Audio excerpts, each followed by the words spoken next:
ఈ రోజే డౌన్లోడ్ చేయండి. మీ ఫేవరెట్ షోస్ చూడండి. మొన్న అడిగావు కదా, ఈ వడ్డీ తీసుకునే ముందు పెంచులవ్వ మీ దగ్గర డబ్బులు ఎంత తీసుకున్నారు, దానికి వడ్డీ ఎంతైంది అనే వివరాలు కావాలి. ఆ పెంచలవ్వ అసలు వడ్డీ మొత్తం వివరాలు ఇదిగో.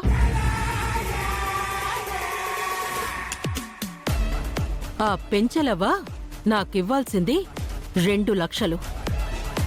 అది అర్థం చేసుకొని ఆ పెంచలవ్వకి వెళ్ళి చెప్పు. నాకు కట్టాల్సిన వడ్డీ కూడా కట్టమని చెప్పు. ఇదిగోండి, మీరు మొన్నిచ్చిన 25,000.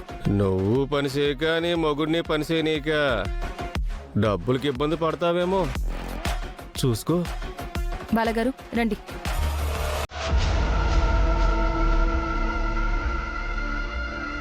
లేకపోతే